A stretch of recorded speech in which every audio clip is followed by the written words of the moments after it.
everyday witches emerge from the shadows of secrecy. Broom closets are flinging open and witches are taking flight.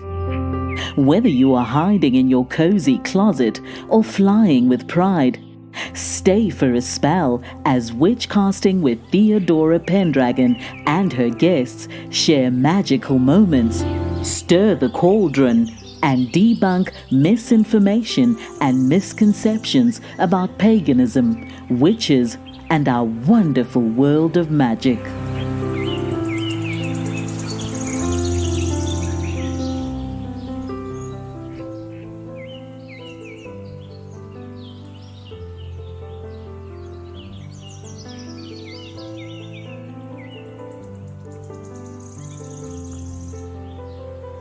Hello, everyone. My special guest today is Miriam Chadwell, and she is a spiritual life guide. Welcome, Miriam. Thank you. Thank you for having me. This is going to be fun. It is. I really would like to know what a spiritual life guide is. Yeah, it's funny. It's been a process coming to that, kind of claiming that title. I use that terminology just because I don't really fall into a lot of categories that we typically see in magical practices, whether it's a tarot reader or oracle card or natal charts or astronomy. I work really closely with my clients in helping them identify the desires of their heart and like the desires of their soul, what it's longing to experience in this lifetime. And so, I truly believe that my work is to ask the poignant questions that help people kind of stir within themselves their own answers. So that's why I consider myself a guide more than anything, because, in the end, it's really us who does the work for ourselves. That's where I find myself these days. Are you saying that we usually know the answers and you help us discover what those answers are? I do. That's part of my work is, I think people can give us answers that are probably really good advice a lot of the time. But in the end, no one can walk the road for you. You have to walk it. You have to move your own bones down the road. So you're going to be the best navigational source for your journey, because you're here to have a pretty specific, unique experience. And the solutions have to make sense to you, So while we walk alongside other people and we share information with each other about what we've learned for our own personal journey, that willingness to claim your life, to claim your spirituality, to claim your divine purpose, or however you connect to the other is a really personal thing. Tell us who your typical client is that you help. Yeah, my typical client is usually someone who is pretty already interested in spirituality, and yet finding that some of the tips and tricks of the trade aren't working. They're still in these patterns of either self-sabotage or just kind of at a block in the road where they're like, nothing's really making sense. And so a lot of my work is the sometimes uncomfortable process of turning the mirror back at them and saying, well, then let's go inward. If nothing outside is fixing the situation, that was air quotes for anybody who is listening. Let's turn the mirror back and say, what is the true answer? What is actually the solution here? And so it's usually just this process of a lot of the mind trying to block any easy solution that exists out there, but holding space for that, always coming back to that inner awareness, the inner truth, the inner voice that has the solution to either break the pattern or elevate out of the pattern and open up to all the possibilities that are out there. And when you talk about patterns, that could be patterns in relationships as well, like picking the wrong people. Of course, absolutely. We seek out an experience until we kind of wring everything out of it that we can, all the learning that we can. So relationships come in all varieties. Myself have found that I often put myself in situations where I was always disappointed in a spiritual leader. So I had a background in the Christian community, extremely religious family growing up. I even went to seminary. But I always found that I was always greatly disappointed by spiritual leaders that I would put myself at the feet of. I'd be like, oh, this person's going to teach me spiritual. I'm going to finally understand spirituality. So I would choose relationships over and over again, thinking that I would finally get the clarity that I'm looking for, or the affirmation I'm looking for about what I believe spirituality to be. And I would always find myself very disappointed and angry at that person, until one day I stopped looking for the spiritual leader. And I asked, what if I'm my own spiritual leader? And it really helped heal a lot of the anger and frustration I held towards church leadership when I stopped holding them accountable for my own growth and development. And I looked inward and started asking, well, what do I actually believe about this or that? And I think that shows up in all manners of relationships. We keep looking for something in someone else, and it delves into a pattern often until we realize that whatever it is we're seeking from that relationship, we'll only find healing or the support that we need from within. And that's really where that shift can happen, is when we stop looking for the external to fix us or to change us. What did all these spiritual leaders have in common that disappointed you? It was very limited. It was always very limited. There was never a lot of space for questions. And I love a good question. I love the pondering and the curiosity part of spirituality. And there was always an annoyance. There was always an ending point of tolerance of what God could be, or why not this, or why not that. It was always very limited, and that just did not match for what I knew to be true, what I felt about divine energy. All of this terminology is like newer to me, and later in life, I've exited the terminology of God, or the Christian formations of divine. How did you find your spiritual path? Well, I've always been a spiritual person, but there have been some key points along the journey where I stopped kind of seeking outward and started doing the inward reflection. Yoga was one of them. Starting a yoga practice that was allowing me to kind of take it out of a church setting, or take it out of a religion, and then more into like a daily practice that felt like there was room for growth. But a lot of it has just been self-reflection and observation of like who I am and the world around me. I know that's not like a very clear answer, but it's just been about consistently making myself available to ask the questions, and also making myself available to hear the answers that come in whatever form that they are. So I think releasing the expectation of how the answers come. You ask a question, but you're like, okay, I only want to hear the answer if it comes through this channel, or it comes through this person, or it comes through in this kind of flavor or connection. But, the universe is limitless in how it, connects with us. And so why wouldn't the answers come in unexpected and surprising ways?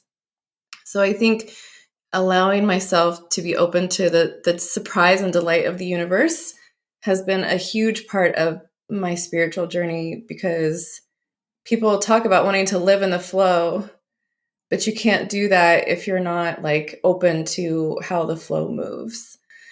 It's been a process. It's been a 40-year process for sure. So, And the process will probably continue.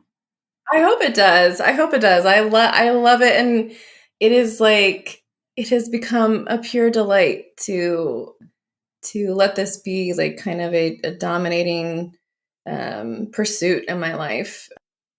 I just love it. It's a beautiful thing.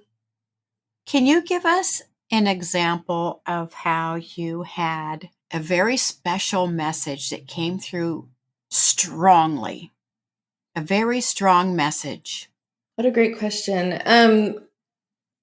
I think looking back on the way things have unfolded in my life, there are certain points where I can see that there was like a very strong urging to head a certain direction. Usually it comes around like big points of transformation, or like the origins of big points of transformation. I think one was I'm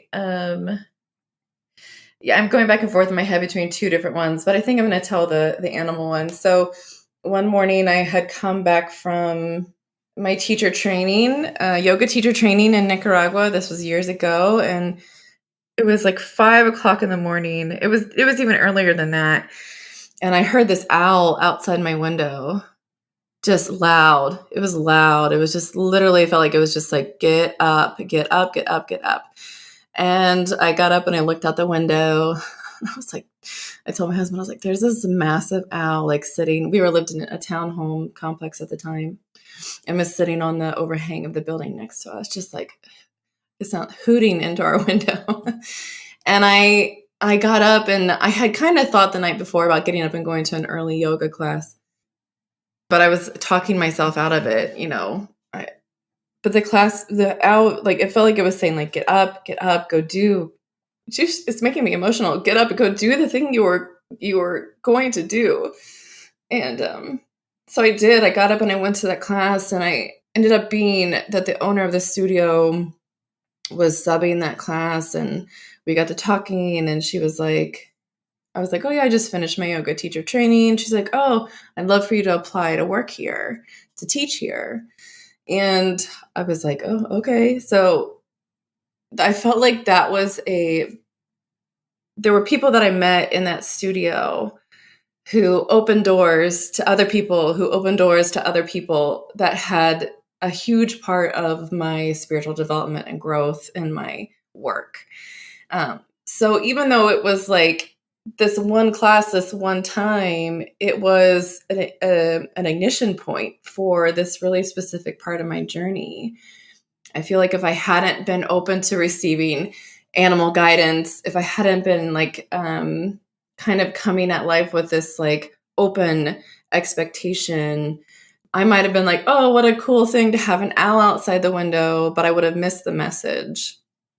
If I hadn't allowed myself to be part of this divine symphony that we currently live in, I would have missed an opportunity. I mean, I don't think that I would have missed the opportunity and nothing would have ever happened again, but I can see now very clearly, if I track back, that this one really kind of magical moment was a starting point for me.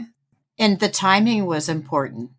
It was, that early morning hour, I think when the veil feels really thin, that transition from night to morning, when those messages can be especially available or palpable, it was just a very powerful, and it's bringing up emotion for me. It just felt like I was very much seen. As far as giving advice to people, how can one keep their practice meaningful and unique? Because we're all very unique. Yeah, I think that there comes a point in time when, I think specifically with our practice of witchcraft or pagan practices, that we can sometimes get caught up in the supposed tos of it. Like, become a bit consumed by like all the pieces that we have to have put together to have a certain thing happen, or a certain type of ceremony happen. And I think sometimes when we allow like the bits and pieces to become louder than the practice, we start to kind of lose our unique connection. We're just kind of going through the motions. And this happens with all types of religious or spiritual practices, I should say. When we let the items become more powerful than the practitioner. I think what's really beautiful about the pagan tradition is how observational it is. The roots of it are all in the observation of nature and the cycles and the patience of the practitioner to see year after year of wisdom gifted by nature and the world around us. But that information was gathered because the person stayed present in the practice, and they continued to take the wisdom from that was being displayed. And that was the power. That exchange is the power, not necessarily because you've gathered all the correct things for X, Y, and Z. So I think that just being aware when sometimes the practice becomes more important than the intention, when you lose a heart connection to the intention, I think that's something that is what keeps it so personal and unique and keeps that channel of connection open. Because, nothing's more powerful than the present moment. If we're so consumed by to-do list and something happening on a certain time and day in a certain way, all those things are really helpful in helping us, stay invested in our spirituality. At the same time, what is the intention behind the practice, and where is the heart behind the practice? And are you allowing yourself to see your role in the process instead of allowing other things to do the quote unquote work for you? I think that's a really important thing for people to always keep at the forefront of their practice. Like when you start to give your power over to other things and take yourself out of the practice, it's kind of missing the point, right? Because you are the magic. Right. Some people get caught up on the correspondences and what day of the week we're supposed to do a ritual. But really, we are the special ingredient. Absolutely. There's so much support from the history and the practices of those before you, and the tradition that's passed down from generation to generation. And those are guideposts. Those are guideposts that we always can pay homage to and love and respect and appreciate. But those things they're kind of empty without your magic contributing to the work. And so that's something I always like to remind people, like, I mean, you are the item. So everything is one. We're all come from the same source. We are all one. And so to disclude yourself from the process is to disclude the process entirely. Yes, we are the magic. Have you been wanting to ride your broom like you stole it, rather than hiding in the shadows? Theodora Pendragon is here to help your magic shine, whether you want to show the world your subtle sparkle, or you really want to light your fire. Visit Theodora's online store at witchcasting.shop. That's witchcasting.shop. Remember, there's never been a better time to be a witch. What advice would you give someone regarding their magic when things feel difficult? If someone is having a difficult time and their magic, and they're wondering how they can respond, we have all the solutions within us. That we have the ability for our external world to change by diving into our inner world. I don't know who said it. I might be misquoting them, but it was something along the lines that no problem can be solved from the same level of consciousness from which it was formed, right? And so we have to, in trusting that we are someone who can solve an issue, we have to really own our magic. We have to own the truth that we too have the solution, and that's an elevation of energy. That's a higher frequency to operate from. So I think, in retrospect to the audience that listens to this podcast, that means that you dive in. If you feel called to investigate any of the pagan practices or, spells or anything that feels like you feel like really energized by, honor that energetic response and see it as an option or a way to really invite that elevated energy, that spiritual guidance into your life, because that is the place from which you can solve, the problems or the discomfort or the difficulty that's showing up in the world around you. It won't be by staying in the same level of low energy from which it was created. It's about, I see an issue. What around me will inspire me to embody the truth that I have the potential to solve the solution myself, and then lean into it with all you've got. Lean into that source that's really inspiring you and igniting you. That's where your solutions, we're wired to connect with our desires. So if there's something in you that's exciting about magic or witchcraft or pagan worship, any of it, then follow it with your heart and let it bring the shift and change that will create or solve the difficulty in your life. That's really good advice. But quite often I hear people who are concerned about what others will think. Sure. What would you tell them? Well, my initial reaction is, who cares? But I know it's more difficult than that. Like, trust me, I grew up in a conservative Christian home. It's been a huge process for me to really own my spiritual truth. I think one thing that is helpful is around the stories we create when we're fearful about coming out of the woo closet, or we're fearful about owning what we truly believe about spirituality. We create a lot of stories about what will happen if people find out. Will I be disowned? Will someone stop being my friend? Will I be looked at like a weirdo? All these kind of questions that stir. I think there's kind of two things to ask yourself. Is it true? Is it true? Will these things actually happen? Because we put up a lot of reasons to not own who we are. So ask yourself, is it true? And then the important part is listen for the answer, because if we're just asking questions, not listening to the answer, then we're just going to stay stuck.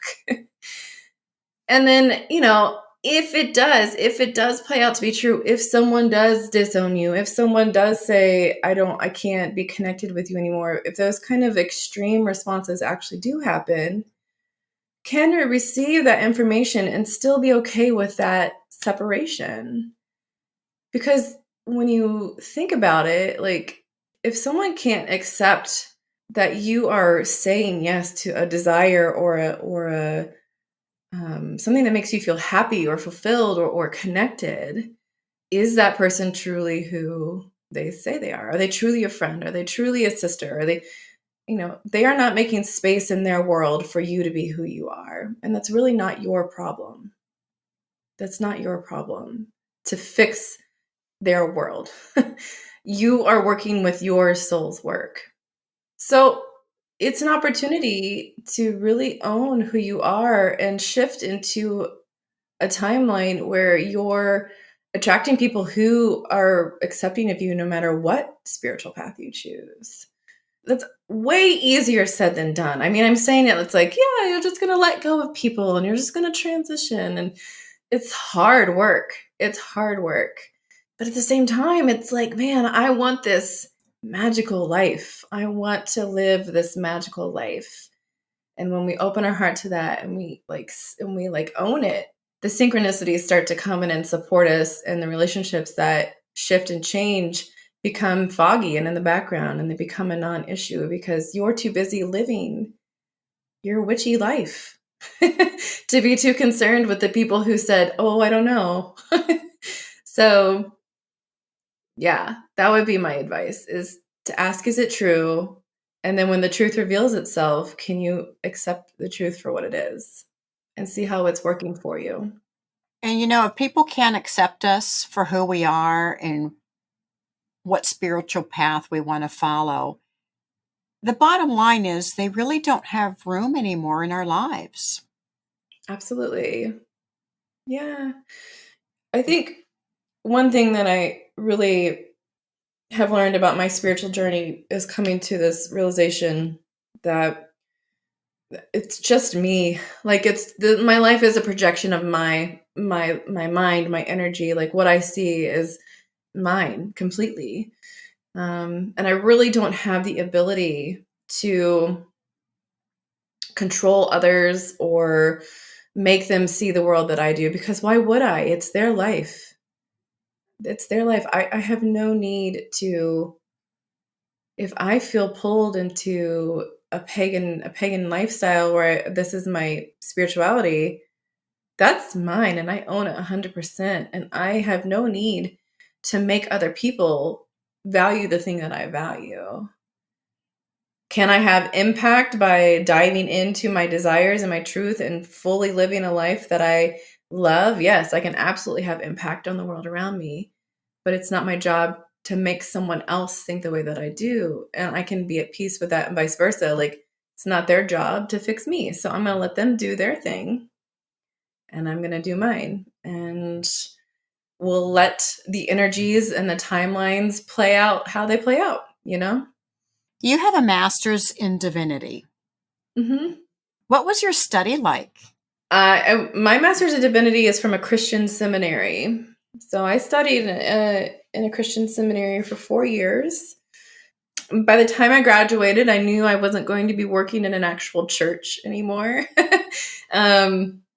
There's kind of a joke in Christian culture is where it's like, don't go to seminary, you'll educate yourself out of your faith. And it's true. I haven't heard that one yet.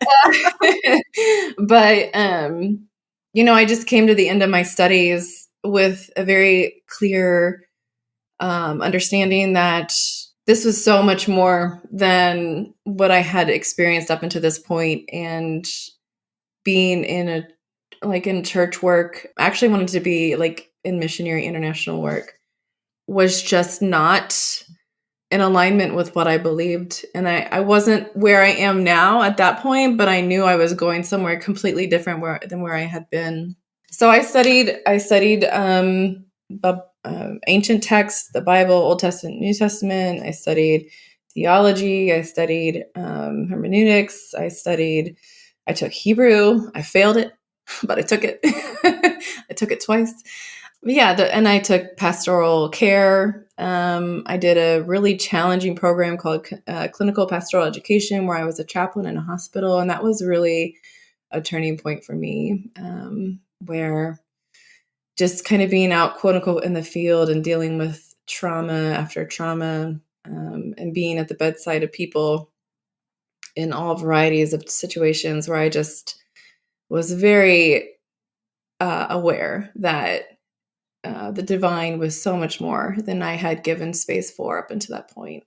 It was another kind of magical point for me, even though it felt really awful to be there. Like I really struggled with that setting. It was a huge turning point for me in my spirituality, where I was just being shown that there's so much more going on here than we can ever fit into a religion. And there was another way to see God. You were supposed to be there, and you were supposed to learn that. Yes, absolutely. I believe that 100%. There's times when I look back and I'm like, man, I spent 4 years in seminary and I don't even, quote unquote, use my degree in the way that I thought that I would. But and the opposite is true. That was such a huge, important experience for me to really dive in, figure some things out for myself, which opened up a whole new world. And how long ago was that? Oh, wow. I graduated from seminary in 2009. I've left the church since then. I have 2 children. I'm married. I've worked all sorts of jobs. I've had this business for almost 4 years now. I feel like I finally have settled in kind of my life, my quote unquote, my life's work. But it's been a real journey, and I'm so grateful. On the other side of things, going through a lot of these moments, I felt like this is ridiculous, but it's been worth it to stay the course and keep asking the questions.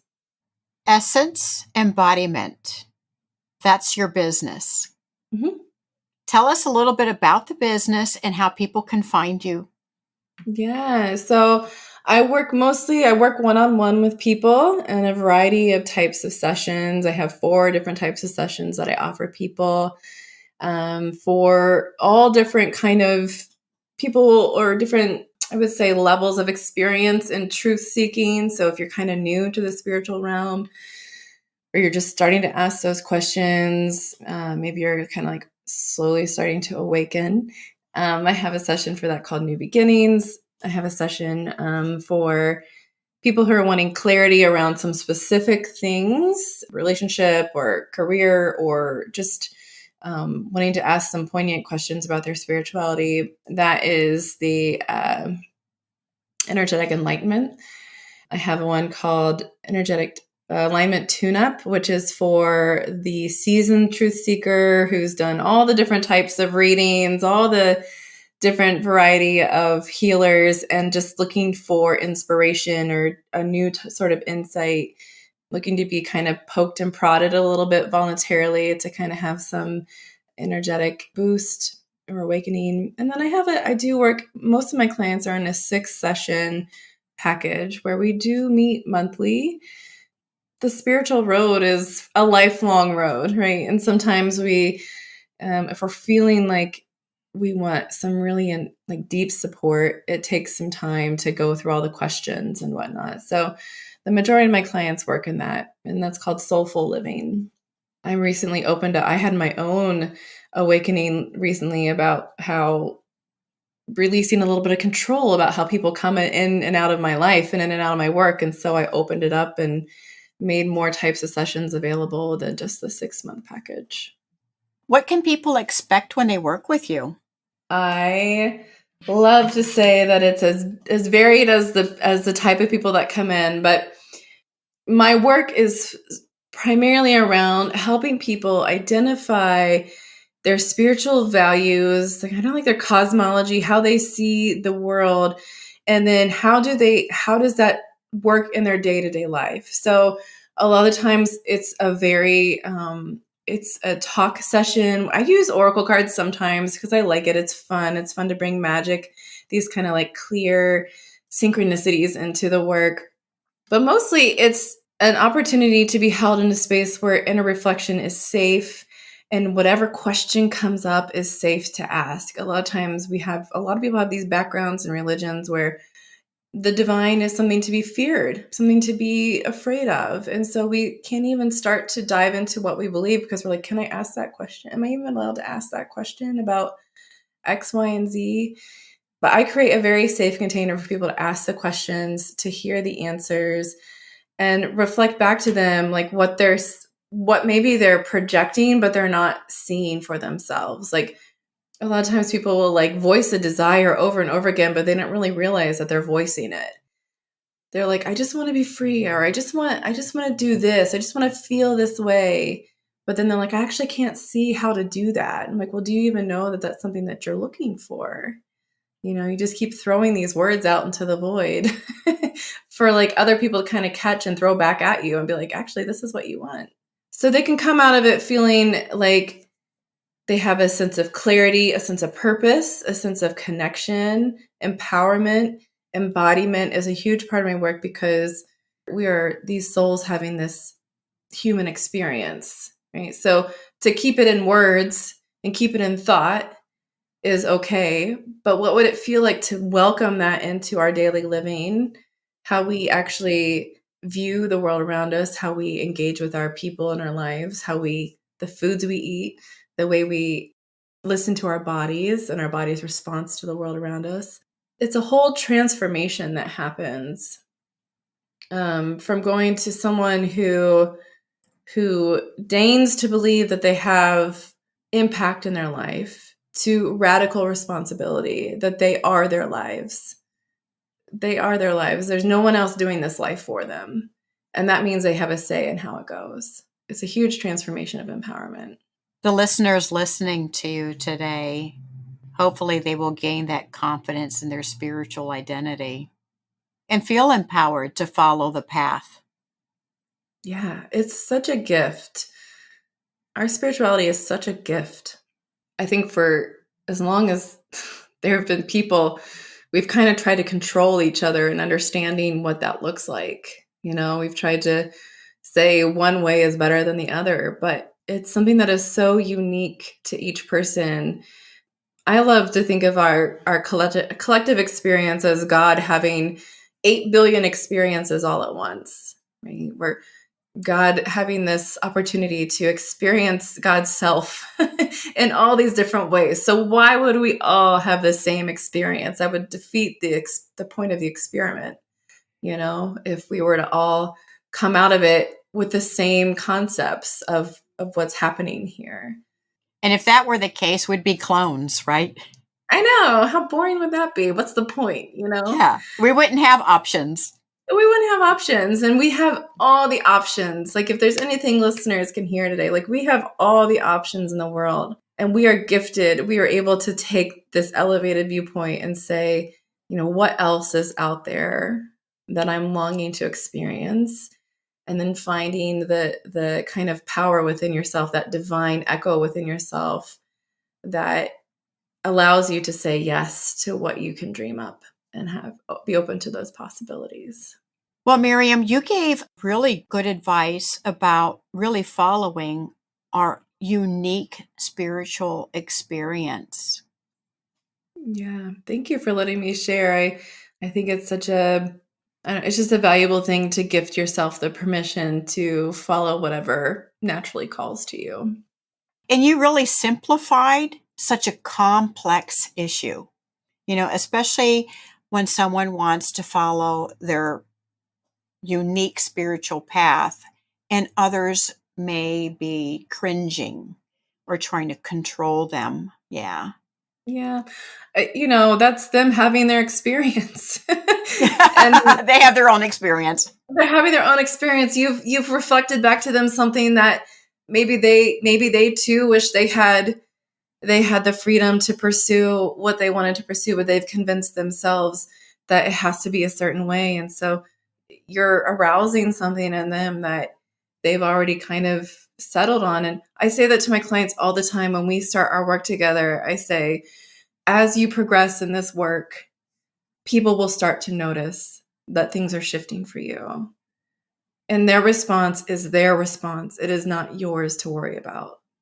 And that sounds cold-hearted or like you don't care, and that's not it, right? Like, you're actually showing that you care for the people around you the most when you welcome the full spectrum of who you are into your life.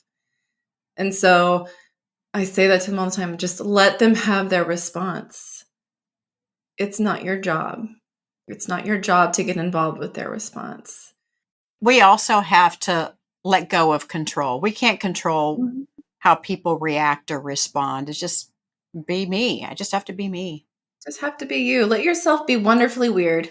Why else would you be here if it wasn't for some crazy, wild experience, Why else would the soul choose to dip down into earth if it wasn't to have some unhinged, wonderful experience?